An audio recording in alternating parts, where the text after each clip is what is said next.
राष्ट्रहित टाइम्स, राष्ट्रहितासाठी समर्पित news channel. Wagholi येथील आव्हाळवाडी फाट्यावर मध्यरात्री लागलेल्या आगीत दुकानात झोपलेल्या तरुण कामगाराचा श्वास गुदमरून मृत्यू झाल्याची दुर्घटना गुरुवारी पहाटे 2च्या सुमारास घडली। या घटनेमुळे परिसरात हळहळ व्यक्त होत आहे। एकनाथ दिलीप राठोड असे मृत कामगाराचे नाव आहे। संबंधित दुकानात साइन बोर्ड आणि रेडियम बोर्ड तयार करण्याचे काम चालत होते। एकनाथ राठोड हा दुकानातच झोपलेला असताना मध्यरात्री अचानक आग लागली। काही वेळातच दुकानात मोठ्या प्रमाणात धूर साचला। धुरामुळे त्याचा श्वास गुदमरून मृत्यू झाला।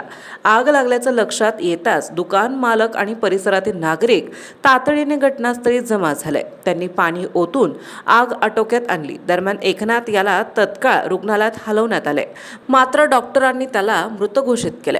प्राथमिक तपासात शॉर्ट सर्किट आग लागल्याचा अंदाज व्यक्त करण्यात येत आहे। या आगीत दुकानातील काही साहित्य आणि यंत्रसामग्री जळून खाक झाली आहे।